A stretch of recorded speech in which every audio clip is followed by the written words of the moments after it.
if you're going to do a 160-page, year-long investigation into a police department, words and facts matter. Honestly, when I saw the video and I heard the story, I was aghast. To me, being a police officer anywhere, but particularly in a city like Chicago, I mean, what an honor. These are the ones you looked up to. These are the ones you said thank you to when you're walking down the street.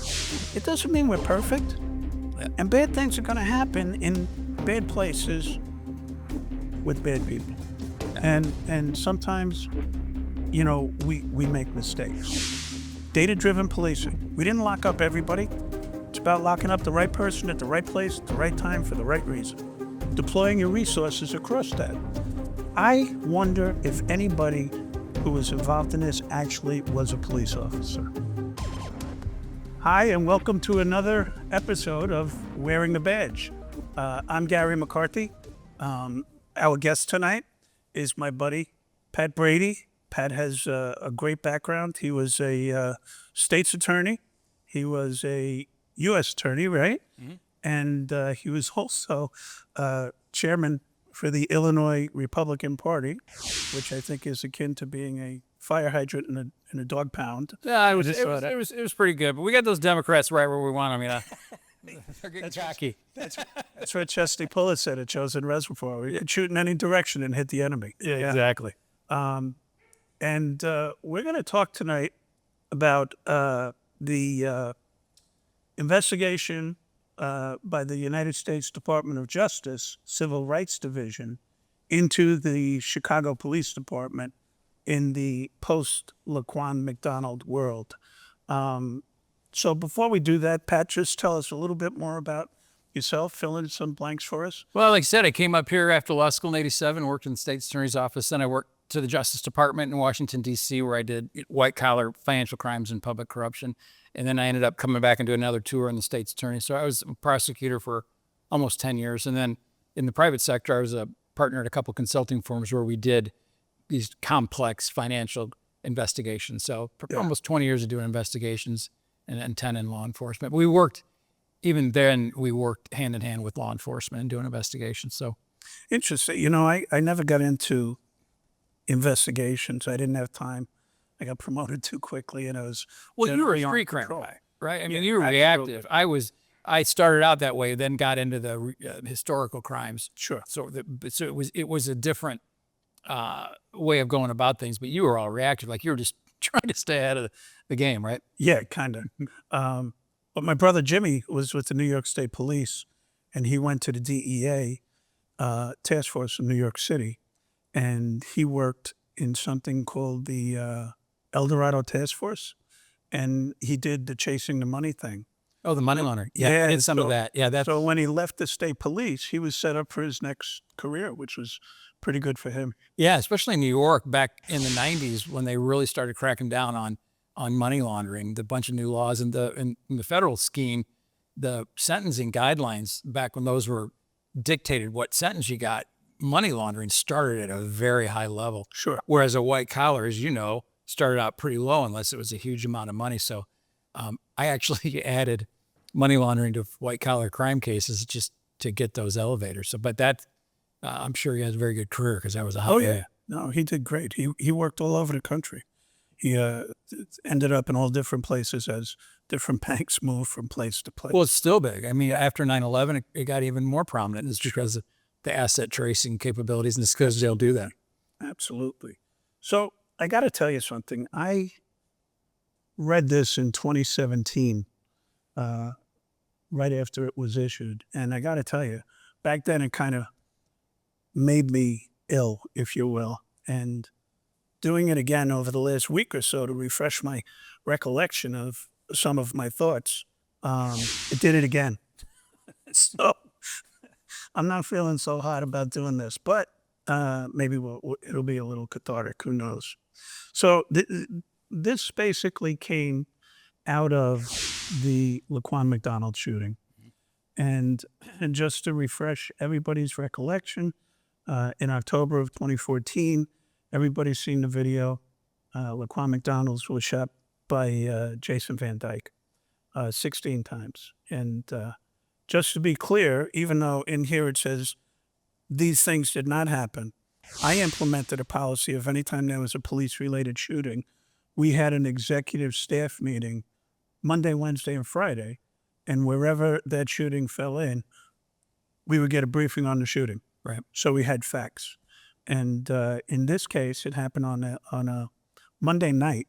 So the first time we had the next executive staff meeting was on Wednesday.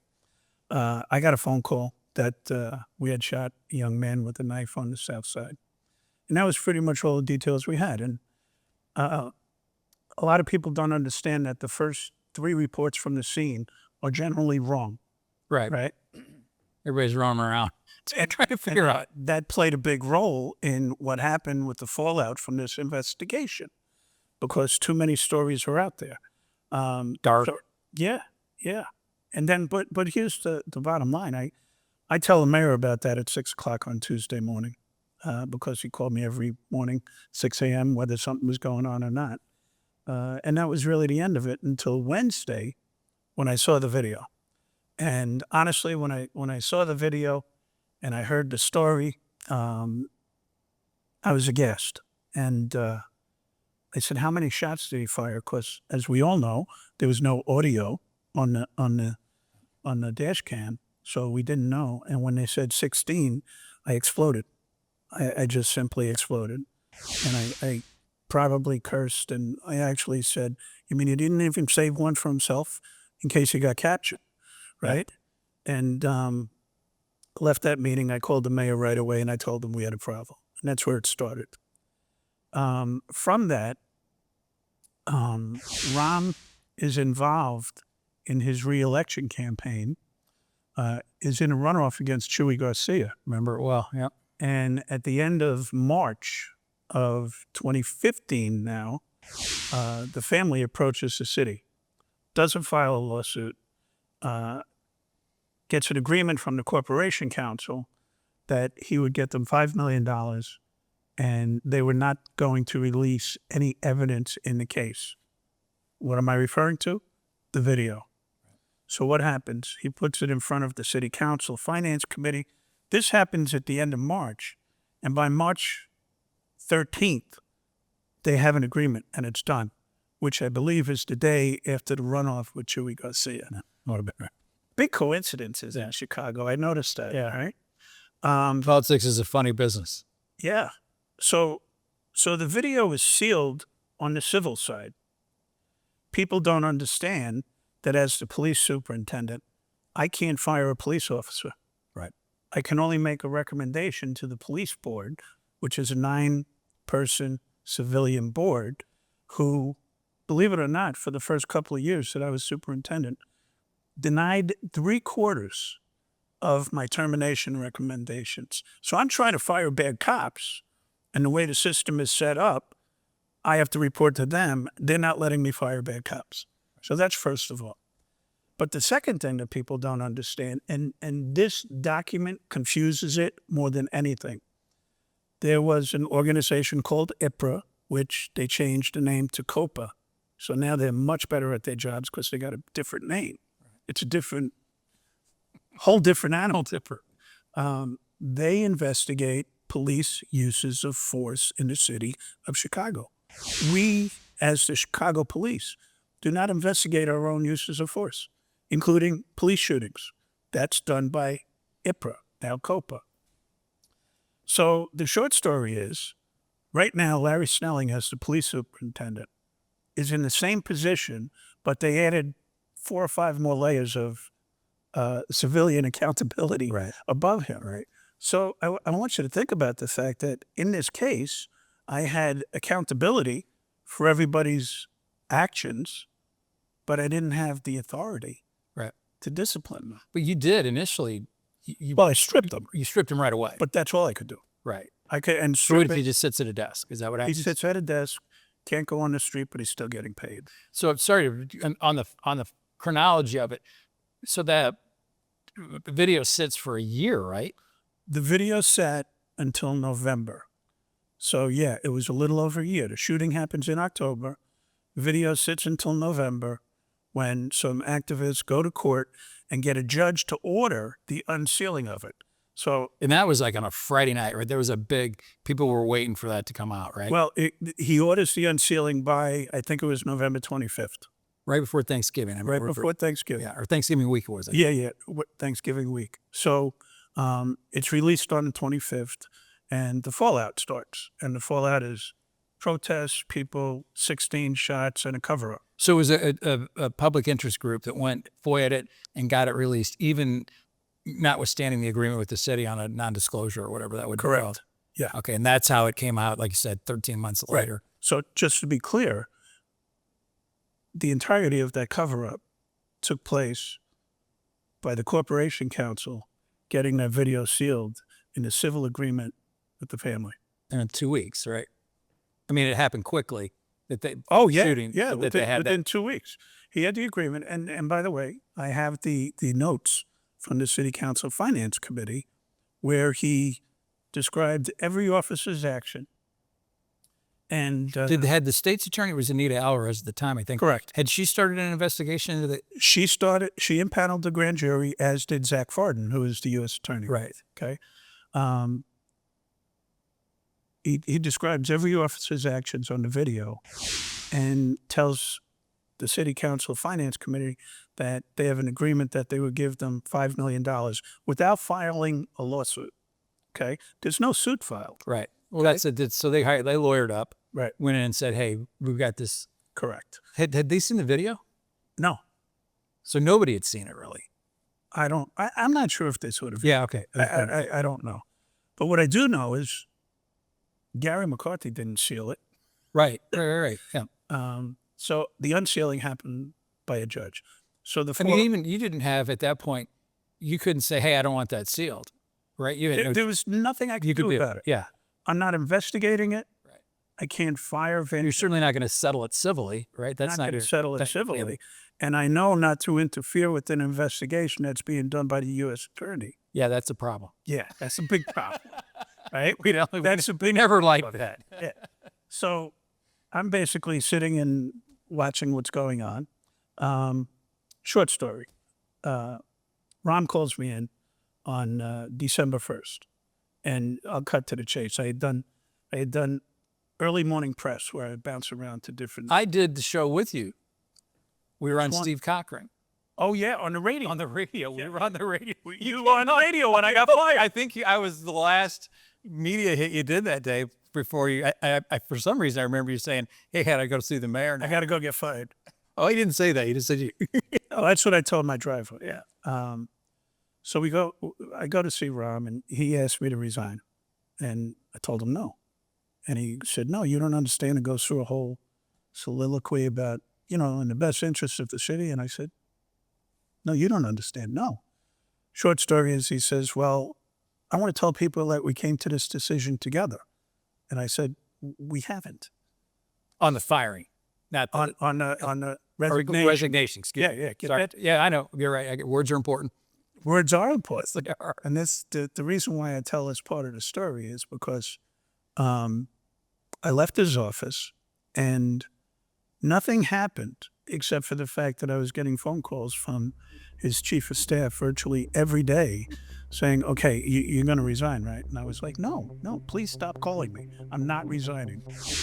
We had an almost 70% reduction in police-related shootings. That's a huge number. Which, if you read this document, you would think that the only reason that we stopped shooting was because we ran out of ammunition. Data-driven policing. We didn't lock up everybody. It's about locking up the right person at the right place, at the right time, for the right reason. Deploying your resources across that. I wonder if anybody who was involved in this actually was a police officer.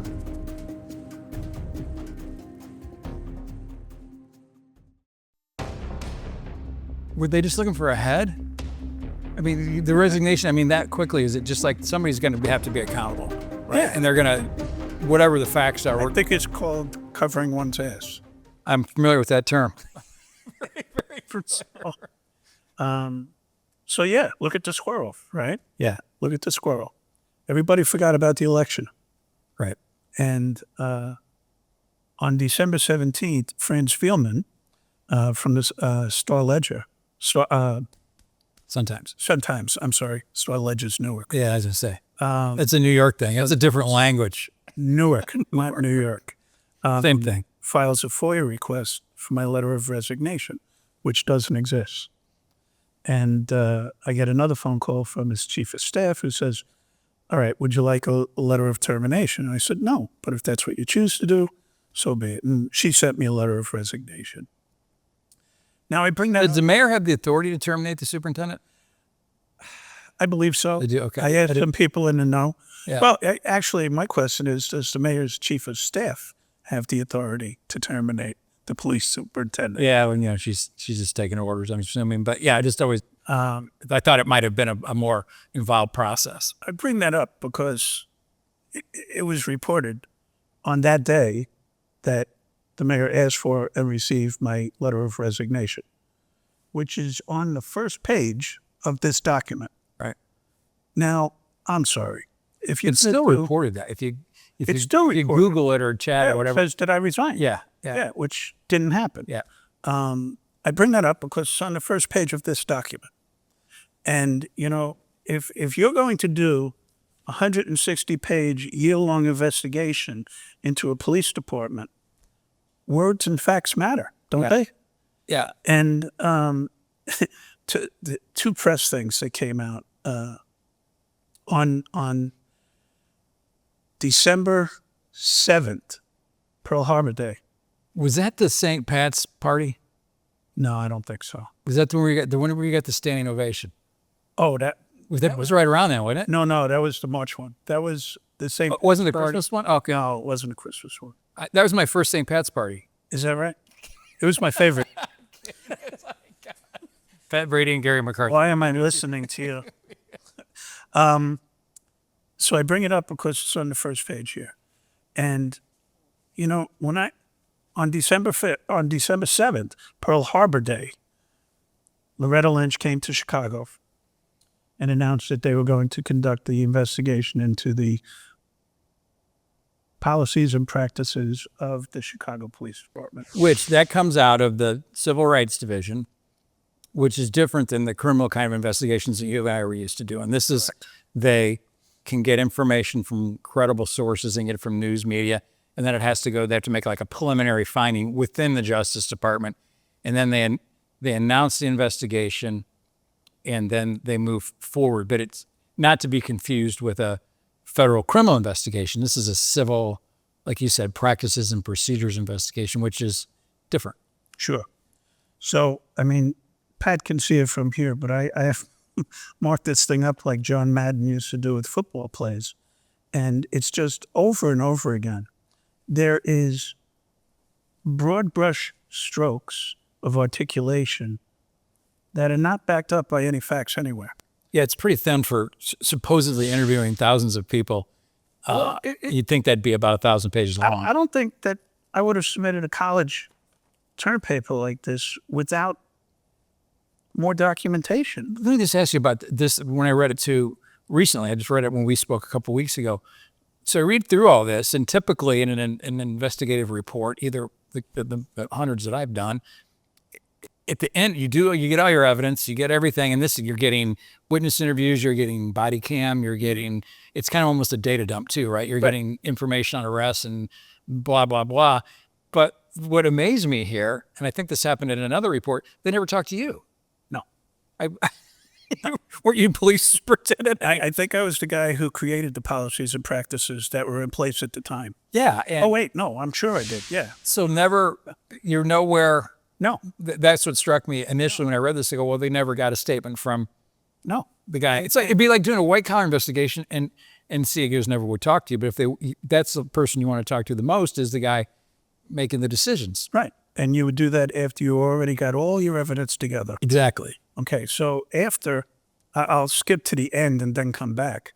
When Loretta Lynch comes back to Chicago. Okay, so Loretta Lynch is the Attorney General of the United States, a Democrat. She's working for, Obama. It would be an Obama. So she's in the last 2 years of Obama's. Right. Yeah. And right before Trump takes office, she comes to Chicago to release this. Right. Which You know, the press came to me when they announced that they were coming the first time before the investigation, and they said, what do you think they're going to find? I said, they're going to find systemic racism, poor supervision, and poor training. And she said, well, why do you think that? I said, because that's what they found in the other 25 investigations that they did in the last 8 years. But some of this stuff too, if my history's right, you'd kind of blown the whistle in a productive way of, we do have some issues that we need to do. I mean, we're a large police forces. Yeah. Love them all, but they're far from perfect. And there's some things we need to do differently. That's kind of why you were brought in, right? I believe so. Yeah. I think some might even call me an expert on this stuff. I don't know. I would think, yeah. But my question is, and they reference experts here, law enforcement experts. Who are you talking about? Right. None of my friends, and I was the vice president of the Major City Chiefs Association. I'm still a lifetime member. None of my friends participated in this. So I don't know who it was. And the short story is, I believe that this is basically cut and pasted. From the other ones? From the other ones. Yeah, it looks like the other ones. And they say the same things. But, you know, what I can't get over. Is the end game here for them to get the consent decree so they can come in and run the... Well, that might be the case. That might be the case. Because they didn't in this case, right? Trump came in and said... No, there's a consent decree. But initially, didn't Sessions throw it out? There was a delay in it. Anyway, I really don't recall because I had my head in the sand at that point. Yeah. I was trying to hide from all of this. But I just I have to read from this because what's in here, what this tells me is they make their conclusions, they come to the city, they take testimony, and they say, aha, we knew it. Right. Without it's like one of those Senate hearings or House hearings. Without facts to back it up. Right. There are virtually no statistics in here, except for some cherry-picked ones. And what I still find disturbing is that during my 5-year tenure in CPD, every year we had crime reduction. As I say, crime down. We had the 2 lowest murder rates since 1965 in 2013 and 2014. We had an almost 70% reduction in police-related shootings. That's a huge number. Which, if you read this document, you would think that the only reason that we stopped shooting was because we ran out of ammunition. Well, wait. We got huge reductions in complaints against our officers, and at the same time, we did that by making about 30,000 less arrests. Now, the way that modern policing runs, or was running back then, I'm not positive if this is the case across the country, is I looked at it as business management. I got trained in business management by the NYPD at Columbia University. And no, it wasn't on campus. I didn't go in a tent or anything. I knew you were going to go there. I had about 10 jokes I was going to lay into you. I thought I saw you protesting. And the bottom line is you look at what is it that we want to do. And I think those 5 outcomes that I just mentioned are exactly what we want to do. Right. And we did it consistently every year. It went down and down and down. And all of a sudden, this comes and pulls the rug out from underneath us. And here's the justification. I'm sorry, but I have to read this. CPD engages in a pattern or practice of unconstitutional use of force. Okay? That's the title here. We reviewed CPD's force practices, mindful that officers routinely place themselves in harm's way, yada, yada, yada. We love the police, blah, blah, blah. Nevertheless, we found reasonable cause to believe that CPD has engaged in a pattern or practice of unreasonable force in violation of the Fourth Amendment, and that deficiencies in CPD's training, supervision, and accountability. How did I get that right? How did I know that was going to be in there? Well, the reasonable, it's not like conclusive or based on these facts or... Here's the follow-up. Although a specific number of incidents and statistical evidence is not required, why isn't evidence required? Good question. Our investigation found that CPD officers use unnecessary and unreasonable force in violation of the Constitution with frequency. So, say I'm Loretta Lynch. Imagine for a second. And I'm interviewing you. Asking you questions. What would you say to her? I'm sitting down. I'm interviewing Garry McCarthy about all this stuff. What would you say to her? I would say, okay, I've got 2 boxes in my office full of documents that are directives, policies, directions, and orders of everything we did to get to those numbers. It didn't happen by accident. Right? It didn't happen because I appeared here. It happened because we came here with a plan, tried and true, that we used in New York, we used it in Newark, and guess what? We made it Newark-centric in Newark, and we made it Chicago-centric here. Data-driven policing. We didn't lock up everybody. It's about locking up the right person at the right place, at the right time, for the right reason. Deploying your resources across that. I wonder if anybody who was involved in this actually was a police officer. Just hear this for 1 second. Sure. One of the first things I did when I walked through the door was I looked. Well, I guarantee none of these guys that wrote this are police officers. They're all civil lawyers from the Justice Department. They're not. Some of them I might have been at one time, but they're certainly not. They love using the word community policing. Yeah, that's been around for a while. Yeah, they don't know what it means. Nobody knows what it means, right? But I could tell you how to implement community policing. When I got here, I said that we had 3 different police departments. We had the I-duty enforcement police, which were these big task forces that roamed around the city. They were on the south side, west side, downtown, on the beaches, wherever we need them at that time. No connection to the community, okay? We had the I make people feel good police, and that was CAPS, okay? Yep. And that'd been around for a while, right? Yeah. And we had the I answer the radio police. Because we had these big task forces, we took all the cops out of the districts. So all those cops could do is run from job to job to job. So no community awareness or relationships, just no geographic accountability either. Geographic. So you could be in one Inglewood and then somewhere else. Yeah. And here's another thing. Geographic accountability meaning same beat, stats. Same beat every day. So Brady and McCarthy. Things are going well here because things are calm. We know the 5 kids coming from basketball practice versus the 5 kids who were always standing on that corner. Right. Okay. So that's important. We broke up the task forces. The place, it was a seismic change. And yet they're talking about somebody has to determine how to redeploy the resources to make it work better. Like, we did that as soon as we walked through the door. Right. I eliminated the top rank of the department, moved them down to chiefs. We streamlined the whole thing. We consolidated 4 districts into 2.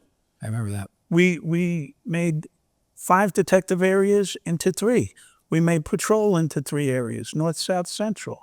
And they aligned with each other with narcotics and gang and all the other units that were working. That's how you create community policing. Same cops, same beat, every day, handling jobs there. That's challenged by another systems failure, which is not identified here, which is the dispatchers don't work for the police department. They work for OEMC. And you know what their motivation is? Clean screen. Right. I want to get the jobs off the screen. Right. So you and I are working on the south side. They got a job up in the north. It's not a priority, but they send us. It takes us 20 minutes to get there, 20 minutes to handle it, 20 minutes to come back. That's an hour out of our beat for a non-priority call. They don't talk about that. Right. Creating efficiencies in the department, supervision, training. We created a procedural justice training course run by Tom Tyler and Tracy Mears, both Yale University professors who came here and helped us develop this program that we trained every officer in the department in this procedural justice, which means that you treat people with respect. And in the end, the crustiest hardcore cop said, yeah, I already knew that, but yeah, that was good training, right? Yeah. The Department of Justice, different part, not the civil, actually was bringing police chiefs from across the country to Chicago to learn what we were doing to take it back to their jurisdictions, learning a train-the-trainer on this procedural justice training and bringing it back to their departments. So We had something called the Chicago Plan, where we detailed and outlined everything that we did. I created the position of Chief of Crime Control Strategies for Bob Tracy, who came from New York, went to Wilmington, Delaware after I got fired, now is in St. Louis. Everywhere he's gone, he's succeeding using the Chicago Plan that we created here. To me, being a police officer anywhere, but particularly in a city like Chicago, and for you, New York and Newark, I mean, what an honor. These are the ones you looked up to. These are the ones you said thank you to when you're walking down the street. And the press asked you if you interviewed Garry McCarthy, and you replied, "We tried to interview Mr. McCarthy, but he was unavailable." The press naturally came to me and said, "Is that true?" And I couldn't help myself, being a wise guy, and I said, "You mean with all the investigative resources of the federal government, you couldn't find me right here in River North?"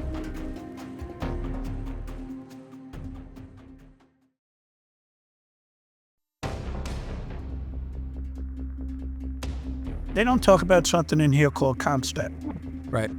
CompStat is where commanders have to get up and pretty much defend their dissertation. And we look at every metric that you can think of, including complaints against officers, right, where they say in here that we did nothing about it. Patently false. They don't say that they looked at CompStat notes, which is where all the directions came from. So, Loretta, I would tell you, first of all, when you came here, I'm blushing. When you came here on January 13th of 2017, and the press asked you if you interviewed Garry McCarthy, and you replied, "We tried to interview Mr. McCarthy, but he was unavailable." The press naturally came to me and said, "Is that true?" And I couldn't help myself, being a wise guy, and I said, "You mean with all the investigative resources of the federal government, you couldn't find me right here in River North?" So, Loretta, They could find you if you didn't pay your taxes. Not only did you would find me. Yeah, I'd find you, exactly. Not only would I tell you that, but I would tell you I never left and I'm still here. And what this has done to policing in this city is abhorrent. And I mean, I could do a 3-hour show on this. Well, even just as a civilian, when all this went down, obviously an observer, and I scanned the executive summary when it came out, and to me, the damage that I think you just mentioned is that being a police officer anywhere, but particularly in a city like Chicago, and for you, New York and Newark, I mean, what an honor. These are the ones you looked up to. These are the ones you said thank you to when you're walking down the street. This began, I think, the police are bad, and you can't hire police anymore. I mean, and then the saddest part of all that in this cycle, which drives me crazy, is you go down Michigan Avenue and there's a huge police presence, and you look at them, 27, 28, 29, every color, every gen, everybody. This is a police force that we should always be proud of, and they're still fighting stuff that was in there, which I take you at your word because I read it too, based on not really investigating it, but based on, I suspect, more of a political agenda than anything. But the damage it's done to law enforcement, I think we're finally starting to recover from it. You want to hear about some damage? Yeah. Between 2014 and 2016, the murder rate went from 419, where we almost broke 400 going down, to 773. 354 more people got killed over that time frame. Now, that 440 is a low number because I remember some years when 419 back in the day when it was in 900. Well, even before 35 years ago, it was almost double that too. Yeah. Well, did Kim Fox help that along though, right? Yeah. Well, that's a whole nother story. Have me back for that one. But, and then they talk about morale is down for these officers. Well, one of the things, and I don't want to sound like I'm taking credit for this, but it's a fact. Leadership matters. I would go on patrol every Friday or Saturday night, and I would go to the south side, the west side, and come downtown. I didn't go to the nice places. And, my best conversations with cops were on street corners in Englewood at 4 o'clock in the morning, or West Lawndale right at 5 o'clock in the morning when the sun's coming up. They're like, boss, what? I remember pulling up to car stops. You know, they're doing a car stop, pull up, get out of the car, and they turn and wave like everything's cool. Then they realize it's me. They're like, "Hey, boss," and I'm like, "Will you pay attention? We'll talk after the car stop. Let's get through this phase." But we had the plan. We have the orders. It's all written down, by the way. All she had to do was ask me. Right. All you had to do, Loretta, was ask me. Yeah. And I would have given. I get nervous around you, Gary. Some people do. And I kind of understand it. But I would have given them boxes. And I would have said, here, start here. Sit down and read this stuff. And then let's talk about it. That's what I would have done. How do you get those metrics all going in the same direction? It's not by accident. Well, you can make these say whatever you want them to say. You can indict a ham sandwich, right? Yeah, pretty much. But here's the other part. You know, and I don't mean to be critical of the federal system in general, but do you remember the results of the federal grand jury? In this case? Yeah. In the Laquan McDonald shooting. They didn't. They chose not to prosecute, right? They declined prosecution in 2022, 8 years after the incident. Yeah. 8 years after the incident. So How quickly, when did he come to trial? I think he was already done with trial. I don't remember. Yeah. You got to realize that once this happened, and that happened to me, where I was left with no way to feed my family. I'm a cop for 35 years. I've achieved pretty well. I had a pretty good career. I tell everybody the same thing. In a pretty good career, I'm most proud that I wore my father's shield when I'm a police officer. Good for you.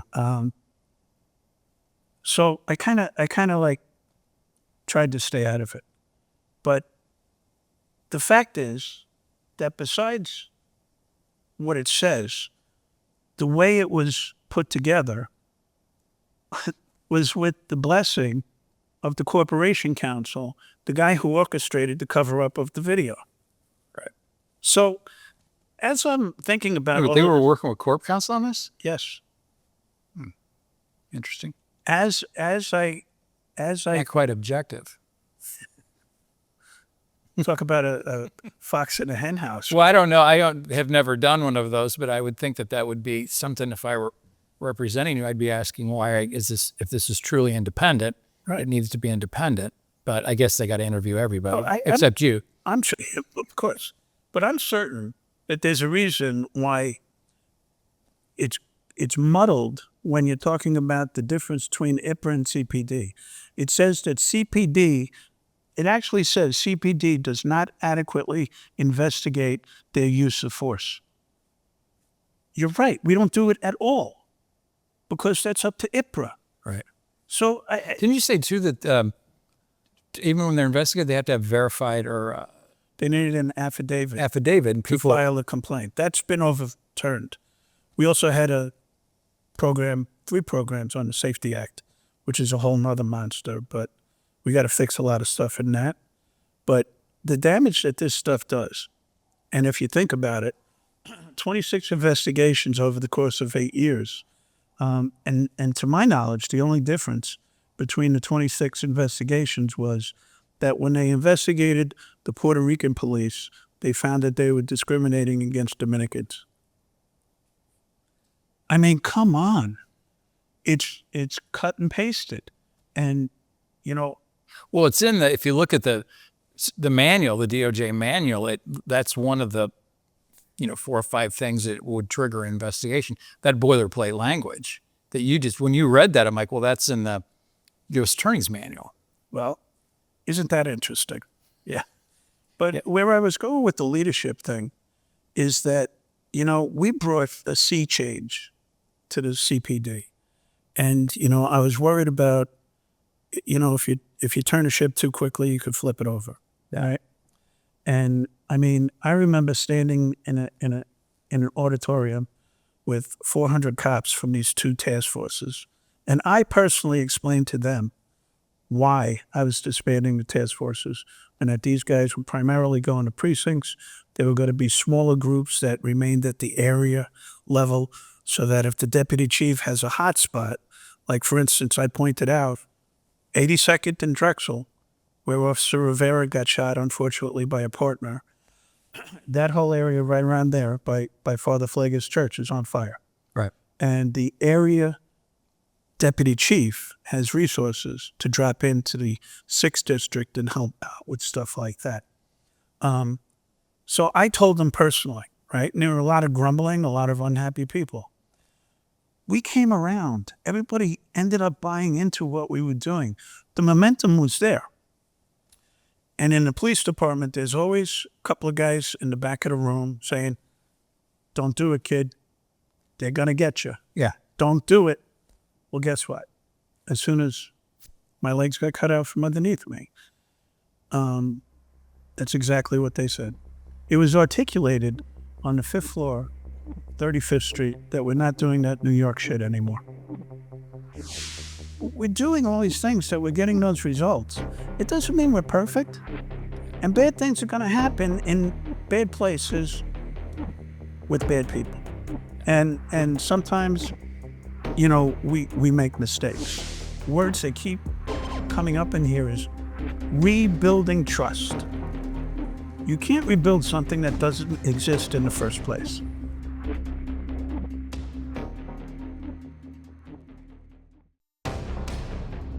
They took Felix, right? They're talking to people, you know, but cop shoots your brother. You don't like cops after that, I'm sure, Yeah. right? For the, Well, we know there's a lot of bad history. Yeah. Yeah. It's not. And by the way, if every police shooting that occurred during my tenure was a bad one, it represented 0.5% of the shootings in the city of Chicago. I remember Kim Fox ran on all you guys are liars. Yeah. And then, you know, I didn't see anybody get convicted the entire time she was there ever of that. Yeah. And I think they had 9 or 10 cases they filed, and I think they were all acquittals. Yeah. And then beyond that, the cost of this. There's a cottage industry that's been created for the monitors. And I want you to think about this. The monitor, with the consent decree now, decides when there's substantial compliance. Right. And when there's substantial compliance, the monitor's out of a job. Right.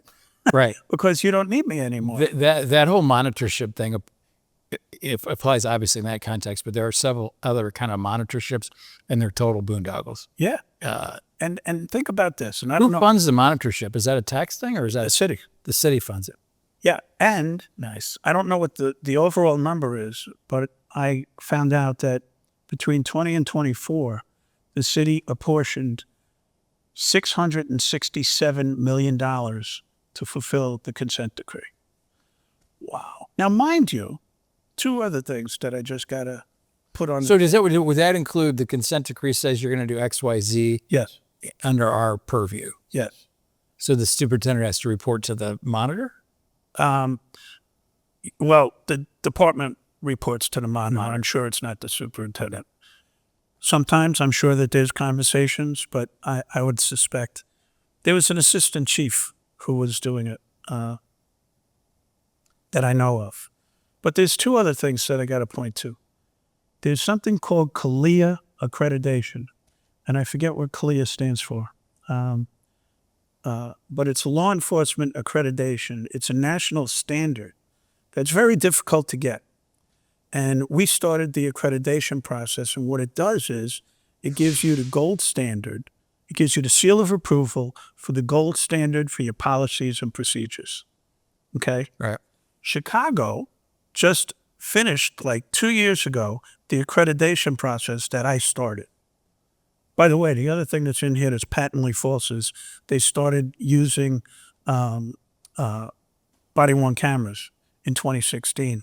Well, in 2016, I wasn't employed, and I know I started the body-worn camera program. Right. Just a little aside. Yeah, because that was before. Yeah. Okay. Yeah. So the accreditation process, Chicago PD is now the largest department in the country with CALEA accreditation, the gold standard for your policies and procedures. If that's the case, why is there still a monitor, and why is there still a consent decree? Right? That makes no sense. But one other thing. In 2013, President Obama started something called the 21st Century Task Force on Policing. And what he did was he knighted this concept, and they put together a task force of criminologists, police leadership, lawyers, sociologists, all diverse backgrounds, and they went around the country collecting best practices. When they issued their report, which I believe came out in 2014, I might be wrong, we were compliant with 93% of their recommendations. Okay, this is done by the administration. Right. 93%, and the other 7% was The same administration that did that. same administration. Yeah, and the other 7% was either not within the law of Illinois or a contractual agreement that they couldn't do it. So think about that. Accreditation gives you the policies and the procedures, which we were undergoing. 21st Century Task Force gives you the best policies and practices from the smartest people across the country. And mind you, not every one of our crime control strategies was enforcement-based. We had something called the Violence Reduction Network, which came out of John Jay College in New York City with a very interesting guy, David Kennedy, professor there. And it has to do with pulling levers. And we talked about this with Reverend Cory Booker. He's using it because he came to these meetings that we were doing with parolees, which resulted in... Still sleeping on the roof down there? No, he's going to take another walk across the country starting September 1st, though. He used to do that roof. You got it. Yeah. I'm like, all right, go, Corey. That's why I first met him. He was up on the roof, and I had to go see it. I was like, "Hey, Rev, how you doing? It's cold. It rains here. Why don't you come on up here, Soup?" I was like, "I'm good down there, thanks." I don't like roofs. Yeah. But so we're doing all these things, so we're getting those results. It doesn't mean we're perfect, and bad things are going to happen in bad places with bad people, and sometimes, you know, we make mistakes. So, and here's something else I just got to get out.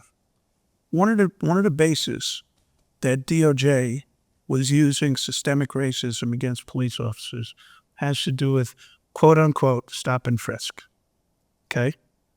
Well, as you know, Terry versus Ohio, 1968, says that the police can stop somebody based upon articulable, reasonable suspicion.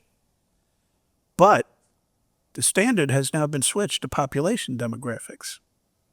So if we're not stopping 30% white guys in Englewood, we're outside of the policy. Right. But that would be unconstitutional if we stop people based upon something other than articulable, reasonable suspicion. But that's the standard that the departments across the country are being held to. What are we supposed to do? Accreditation means nothing. Terry versus Ohio means nothing, right?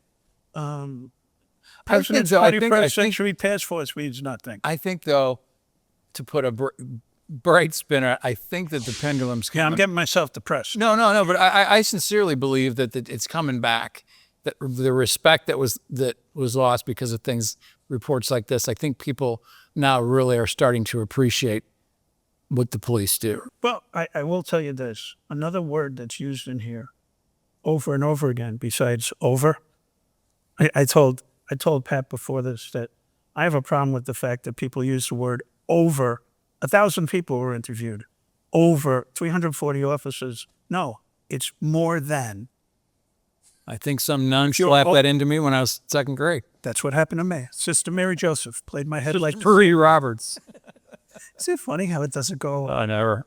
But at the end of the day, words that keep coming up in here is rebuilding trust. You can't rebuild something that doesn't exist in the first place. And I talked about this with Corey Brooks. And I got to tell you something. We had a very refreshing conversation, just like we always do. And I told them stories about how I would go to community meetings on the South and the West Side. And black audiences are great. They talk back to you. Yeah. Right? It's like you're in church. and I start talking about racism and segregation and redlining and slavery and black codes and Jim Crow and all these things, and they're getting whooped up. And I say, but segregation is not the solution. No, that's right. But then we insist on it. And there's an audible, huh? And I say, you want black commanders and black cops in black neighborhoods. We're not going to get over this until we acknowledge the history. Stop pointing fingers at each other. Right. Acknowledge the history. Have reasonable conversations about how we're going to move forward. But you need exposure. And one of the things that I did that I'm really proud of, and Leo Schmitz, we talked about this a lot. Good man. First white guy to be the commander in Englewood since the early 60s because I put him there. And when I put him there, he goes, what did I do? I said, Leo, you're my best guy. I got to put you in my toughest place. And they loved him out there. They protested when he got there. There was a guy who passed away, who I'm not going to mention his name, sponsored protests in front of the district. Well, he's told me When we took him out, yeah, they protested again Yeah. because they didn't want him to leave. well, he's obviously mutual friend, and he's told me some stories about how the people that actually lived and were working in those communities were fully supportive of whatever he was doing, and because they, But Pat, that's the same with me. yeah, And I would see them when I was out at meetings and on patrol. Yeah. And they couldn't have been nicer. and there's the ones you never hear about. I remember even in my state's attorney days, there'd always be someone in court for the bond hearing, and it was usually a youngish woman. It was never a man coming to help, and those, they were the ones that were actually being affected by all this. Yeah, without a doubt. Yeah. The other thing I did was I put a black commander north of Division Street for the first time in the history of the department. And that guy led the city in crime reduction in the lowest crime district in the city, which obviously the lower the number gets, the harder they are to keep down. Right. So, I guess the wrap up is pretty simple. Thank you for listening to me vent. Yeah. Can you still hear that? Are you right here? No, but listen, I can empathize with your frustration, but hopefully we recover from all this. And I had the same impression when I read that. It was more of a political document than factual. Oh, without a doubt. And the damage it did. And they had to get it out before Trump came. Yeah. Because this is right before his election. And then the flip side of that too is just the tragedy of the whole Laquan McDonald thing. I mean, that is a bad. That is a horrible tragedy. Yeah. But it's compounded by the more than 350 people who died between 2014 and 2016 who might not have died if we stayed the course. Right. So, sometimes you get what you want and sometimes you get unintended consequences. Yeah. And I think we're seeing that big time. But we haven't been able to identify the problem yet. The police are not the problem. No, and that's the drum I've been beating for the last 10. It's like almost 10 years now. I'm sick of the police being blamed for everything. Yeah. Well, I always wrap up the show by saying something along these lines. First of all, thank you for being here. Oh, it's an honor. I really appreciate your time. And thank you for being a prosecutor. Having good prosecutors is... Greatest job in the world. Being a Chicago police superintendent was my favorite in the world. They're two good jobs. But different sides of the same coin, basically. Being in law enforcement, and particularly because we're talking about wearing a badge. I got my kids in it. Yeah. Oh, yeah. Yeah. That's crazy. That's crazy. I couldn't imagine my kids doing it. I wouldn't. My girls. My girls. Yeah, it's kind of scary. Well, they'll be okay. They're pretty tough. Yeah, they'll be okay. But being a police officer and being in law enforcement is truly one of the most noble things that a human being can do with their life. And we need to remember that. And we need to remember that the police are not the problem. And recognize that and figure out how to move forward. Because what we're doing isn't working. If it costs $667 million over those 4 years, what does it cost over the last 8 that we've been doing this consent decree? And I think the city's kind of broke. Which is another show we can do. And you walk up around Michigan and this greatest city in the world, and why we're broke is beyond me. Yeah. Well, thank you for watching. Stay tuned. Lots more coming.